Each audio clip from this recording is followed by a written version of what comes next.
Here's a bunch of laptops. The question is, which one is best for video editing on the go? And here's loads of different specs of Windows laptops. First of all, we've got the ASUS Zenbook 14x OLED, which has the 13900H Evo platform and RTX3050 GPU. The weakest one in the bunch, but this is very thin and light. Then we've got the ASUS Zenbook Pro OLED, which has the 13900H like that one, but it's not an Evo platform, much more power. And we've got an RTX4070 mobile GPU on this one. It's slightly thicker, more powerful. Interesting. Then we have the HP Omen 16, which has the i7-13700HX CPU, very powerful 16-core CPU, but also an RTX 4080 laptop GPU, which is the most powerful laptop GPU in this lineup. And finally, we have the ASUS ProArt StudioBook 16, which has the i9-13980HX processor. This is the 24-core CPU, and it also has the RTX 4070 GPU. So they all have a lot of different specs, and if you're wondering which specs should you get for video editing, then this next series, you're gonna love this one, because we're not just gonna look at all the different codecs, you're also gonna see how the hardware is gonna react to it.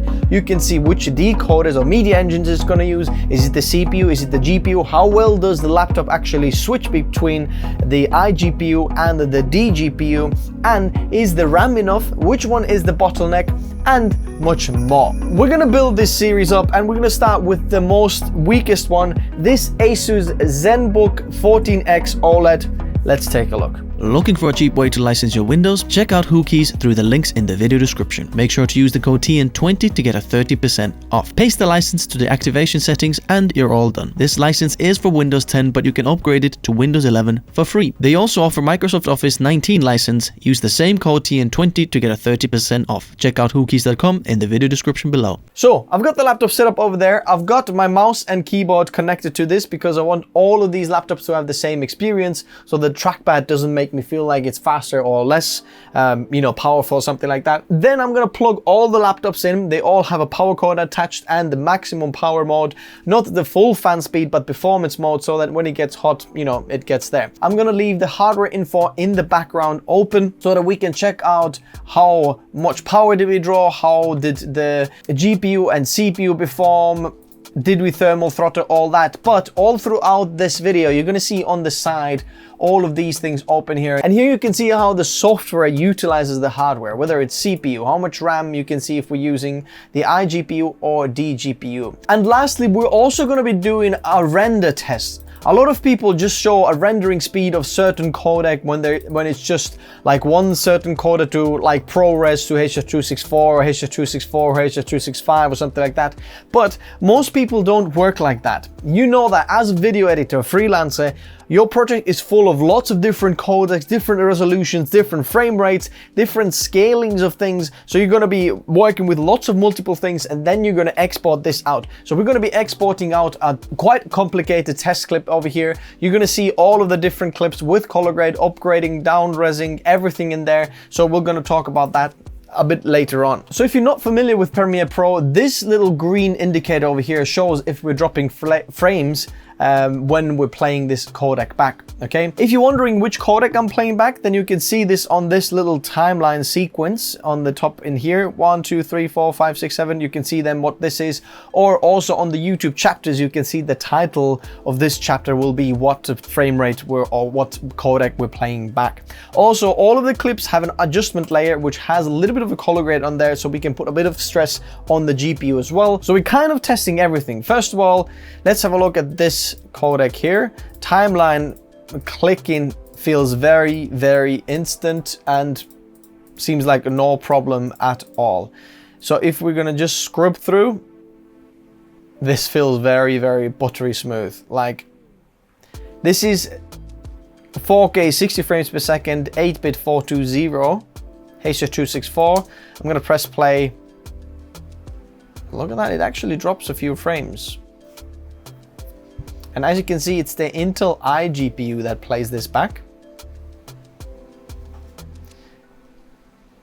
it does drop some frames. As you can see, the NVIDIA GPU might be the bottleneck here. So let me take this color grade off. Oh, this is even more smoother. This is like, oh, buttery, buttery smooth. If you press play now.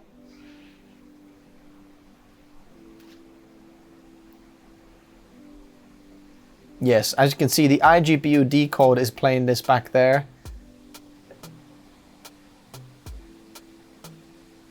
Very, very interesting. So as you can see, if we don't have any color grade on there, you can easily play this back. But if we've got a bit of color grade on there, it starts to struggle a little bit. And if you press play,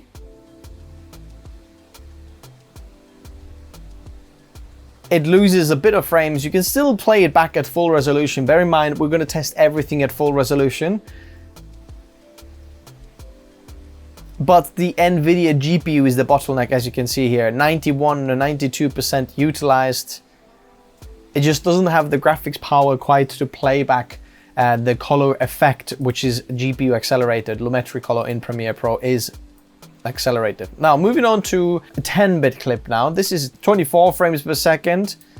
Clicking through timeline, very instant. 4K H.264 420. No problem, pressing play. As you can see now, the NVIDIA GPU doesn't have problem playing this back because it's less frames per second. This is 24 frames per second, and we're using a little bit less dedicated GPU there as well. But it's still the Intel iGPU, that's the media engine that plays back, but then the dedicated GPU is accelerating the color grade, which is a good combination of this. Fantastic. This is 422, 30 frames per second, H.264. So why I'm playing this back, let's press, first of all, let's try a timeline. Okay, here's a little bit of a lag now, a little bit. You can see press and click, press and comes, click and comes, click, click comes, click comes, that type of thing. Not unbearable and not unworkable. You can still work, but now let's press play. As you can see, this codec now, we've dropped only one frame, but this is not accelerated on the iGPU. As you can see, it's not played back on either of these media engines, and neither in here. Decode, as you can see there, it's still exactly the same.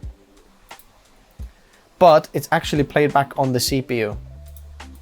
And even this software playback of this, the result is very, very good. Only one frame dropped, which means very good. 30 frames per second, H.264 422, like from Sony a7S III, is fantastic. So this is 24 frames per second, 422 H.264, 10-bit. Okay, we're dropping some frames. For some reason, I've always found this codec slightly hard to work with, and that's what I'm often recording on mine. 25 frames per second. It's software playback. As you can see, timeline is click and comes very, very slow. Okay, and now this we have is an SI clip, so all intra clip. And as you can see, the timeline scrubbing is much smoother, much more instant because it's easier for the hardware to play back. Playing back full resolution, 25 frames per second, no problem. Even with an RTX3050, as you can see there. This is H.264, 60 frames per second, 422 10-bit. If we're playing back, now it's really, really struggling with this full resolution because this all goes onto the GPU. It's not the iGPU that plays it back, but on software, as you can see, CPU is 93% utilized. That is the bottleneck here.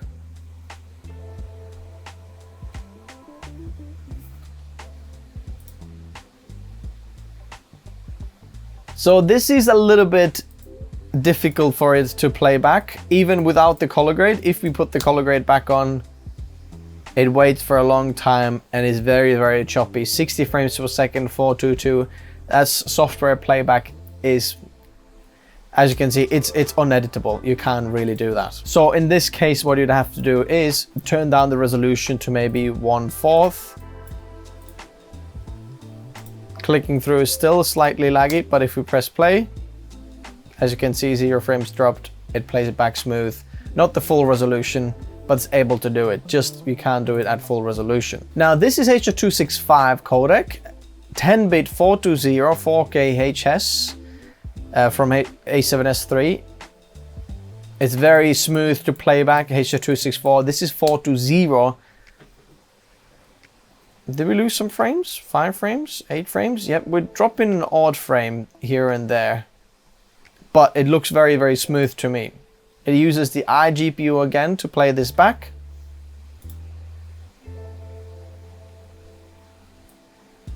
But the timeline is very, very smooth, even with the color grade on.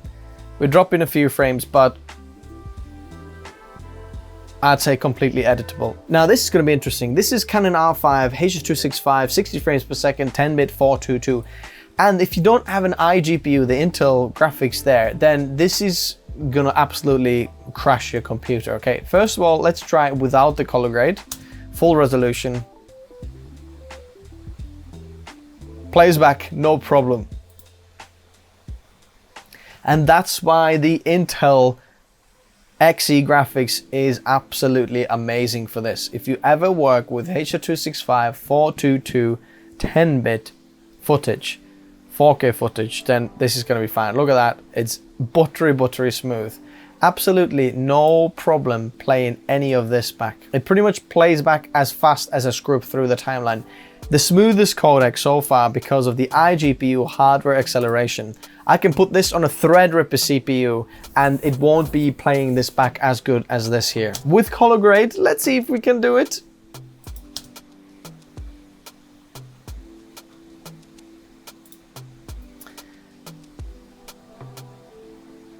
Not quite.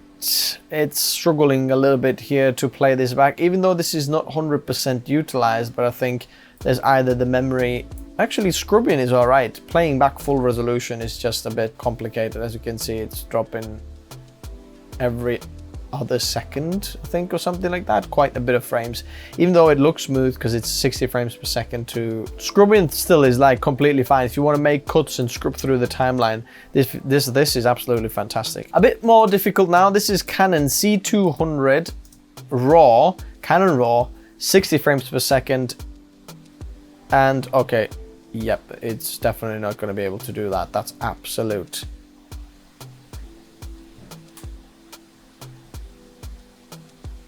That's complete slideshow. This is a lot of frames we're dropping.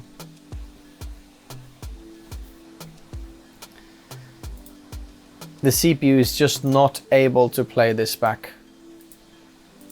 Scrubbing through is okay, even when I'm taking hold of the timeline, and then scrubbing through is fine, clicking through is fine, but when you play it back, okay, this time we're doing quite a good job. As you can see, CPU 100% there to play this back, but it's still struggling a little bit. When the GPU drops the clock speeds because of the power of the laptop, because it can't push all of the boost clock speeds all the time, then it just struggles with this. As you can see, when I'm starting to press play, look, the CPU line goes down.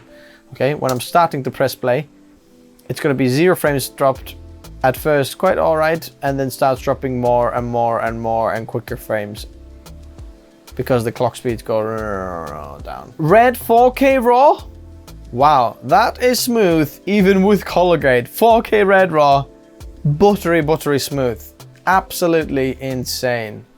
Let's press play. No problem. I think this is 24 frames per second. Yep. So red 4K RAW, no problem. 120 frames per second, I think this is where we're gonna struggle, and I haven't seen a PC that is not struggling with this.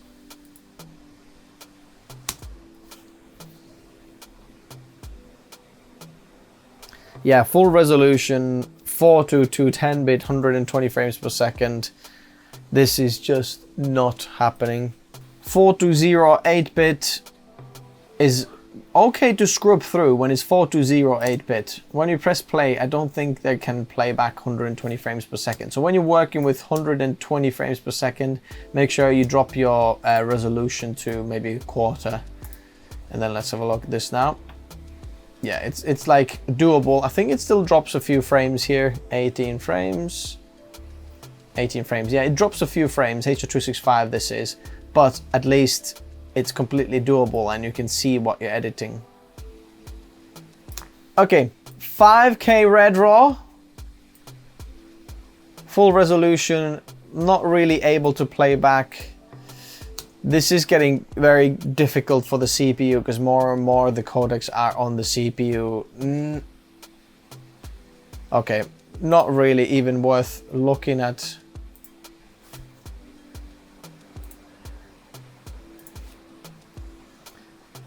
This is 6K Red RAW. Not doable either, I'd say. Clicking is very, very laggy. Pressing play, it takes its time, and we're playing back like 1 frame a second, maybe less. So definitely not worth it. But here we have some Blackmagic RAW, okay? And this is 6KB RAW, and scrubbing is very, very easy with the color grade as well. Is quite easy, very nice. Pressing play. It's actually struggling to play some of this back. 24 frames per second, 6K. Can't quite play back. Let's see if we take the color grade off. Yep, it's doing it. So it's definitely the GPU that's the bottleneck here. But I'd say 6KB RAW, you can still edit with this. It feels completely doable and you can put an edit together. And bear in mind, this is full resolution. And I never use full resolution to edit this. We're just stressing the system here. You can still edit it, no problem. Canon R5 8K, I'm not even gonna try this because I know this is not gonna work. Red RAW 8K. What do you mean, media pending? Okay, there we go. Let's just press play, see what happens. Half the resolution. Yeah, don't... Anything above 4K, you're really gonna struggle unless it's B-RAW and 6K, so I'm not even gonna try anything else. Now, the other thing we wanna test here is the export and how well does it do. But before we do that, I wanna check the hardware info here, okay? I'm just gonna export this into the media encoder so we can get that one ready. And the settings we're gonna use here is YouTube 4K, okay? YouTube 4K Ultra HD. We're gonna press OK. We're gonna send that to media encoder.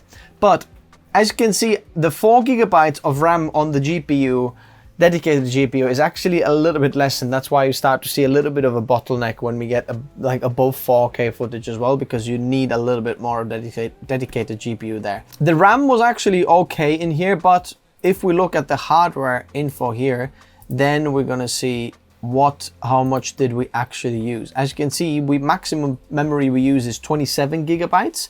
Obviously this laptop actually maxes out at 32 gigs. You can't get 64 there. So in some of the instances, the 32 gigs will be the bottleneck of the system. Looking at the clock speeds here, maximum clock speed was, look at that, 5.4 gigahertz. That's 2 cores, very interesting. It's got 6P cores, 2 of them went to 5.4. That's fantastic. In terms of temperature, right now in the room, there is literally 30.5 degrees. Oh my word, this is hot in here. Very, very hot. The CPU is running 87 degrees there. Very, very hot. We're pulling only 30 watts, maximum 67 watts, and we went to 100 degrees. So this is very extreme conditions. In terms of the GPU, it was 72 degrees max, and we pulled 35 watts there at maximum. Now, I'm gonna zero this again, and we've got the media encoder open there. Okay, let's press go and then see how does this do.